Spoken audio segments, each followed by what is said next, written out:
Hi folks, it's Travis here at Set Apart Homestead, and you may have heard something in the prepper community, a little saying that goes something like, failing to prepare is preparing to fail.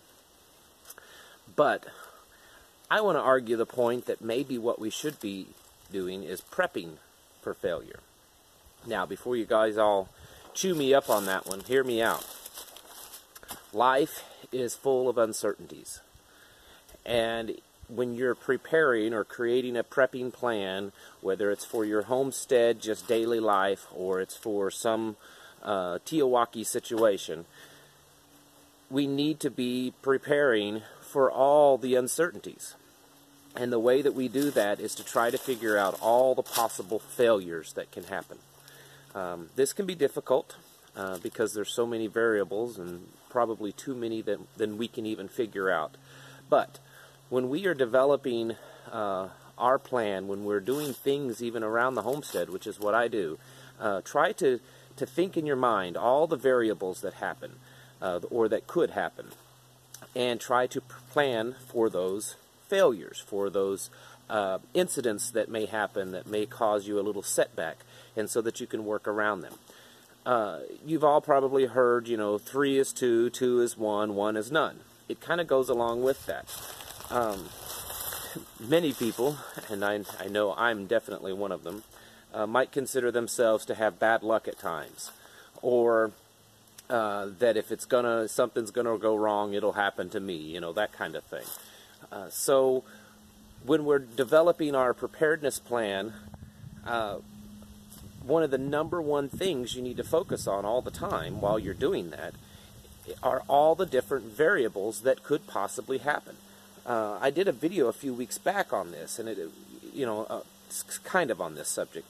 And one of the things I talked about in that video was that prepping, or being prepared, is basically increasing your odds of survival. Well, in that same thought plan, or train of thought, preparing for failure, or prepping for failure, increases your odds of success. And, as you are, maybe it's your food supply, and you have it laid out that, I'm going to store the food here, and this is how much food I'm going to have, this is how I'm going to store it. Well, what happens if, a flood, or a fire, or bugs, or mice, or something like that happens, and your food supply is destroyed? Have a plan for that. Have a plan to maybe keep your food supply in a few different areas so that you don't have all your eggs in one basket. If your plan is say if it's when it comes to defense, if your plan is to use this weapon for this defense, what if that weapon fails? Have a backup plan. If your plan for running your house when there's no electricity is this generator, what if that generator fails? Are you capable of fixing it? Do you know how to repair it? Do you have the tools and the parts needed? Do you have maybe a backup system? Backups to your backups. This is, in my mind, something that a lot of people in the preparedness community don't really think about. They think about, whether it's reading books or online, you get these lists or plans of how to, what you should have, what gear, what things you need to have, what food supplies, and they get them. But do they actually sit back and say, okay, what if this doesn't work? What if something different happens that my plan doesn't fit? That is preparing or prepping for failure. Not to fail, but for failure. And what you're doing is you're trying to come up with various scenarios that could potentially happen, and then develop plans to try to have the highest level of success if those failures, or if those things happen to you. I think it's something that's needed just in, I try to develop this type of thinking in my head. I have for years. Some people might say, oh, well, you're just worrying, or you're a pessimist or anything, and I don't consider myself that. I consider myself an optimist. But in the back of my mind, I'm always trying to think of, okay, what are the possible outcomes if I'm doing this? For an example, I'm cutting down a tree, and I may cut it a certain way, notch it, and have a plan that, okay, I'm wanting it to fall right here. But what if it doesn't? Do I have a plan for if I'm wanting it to fall here and it falls here? Have I thought that through? Purchasing something. Maybe it's purchasing a vehicle. Do I have a plan for if that's not the right vehicle, if something goes wrong, it breaks down? Those types of things, of trying to develop in your mindset of thinking out all the possible ways that this could affect the future. And then while you're doing that, trying to think of, okay, how can I, predict and make the right turns in the future so that my outcome is better, or that it increases my odds. I don't know if I'm quite getting the point across the way I want it to, but you're increasing your odds of survival by preparing for all the possible failures that are out there. That's what prepping is really about anyways. You're preparing for failure. You're preparing for the grid to come down. You're preparing for government to come down. You're preparing for a hurricane, for an earthquake, for a tornado. That is what preparedness is really about. But you need to take it kind of to the next level and prepare for all the possible outcomes in that scenario. If the tornado happens, what are the possible outcomes that could affect you? And are you prepared for those possible outcomes? I know that you're probably never going to be able to come up with the enough ideas of all the possible failures that could happen. But the more you prepare for various scenarios, the more prepared you are in total as in a complete preparedness plan. You need to work on those variables and build your contingency plans. That is something that is taught from a military perspective. Our government is great at doing that for the most part, at least in protecting themselves or taking care of themselves. But that is something that we need to be doing as families, as individuals. It's not just developing, this is my preparedness plan and this is my backup plan, but what if that backup plan doesn't work? And what if this happens, it's a little different over here? How does it affect your plan?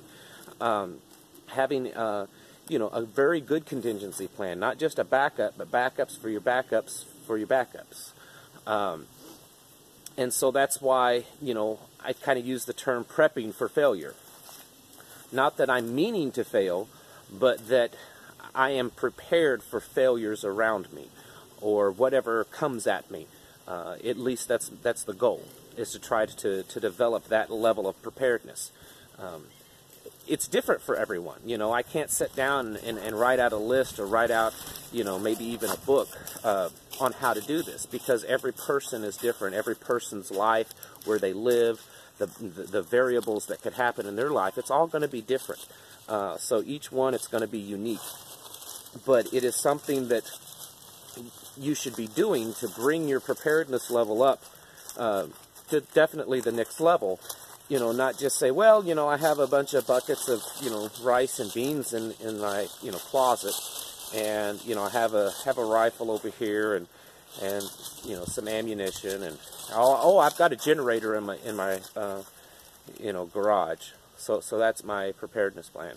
Well, what if those things don't work? What if something happens that you don't have them? What if, the SHTF happens while you're not at home? And so that's why, people like myself, and especially others, talk about, other types of, like, say, bug-out bags, or get-home bags, or just having...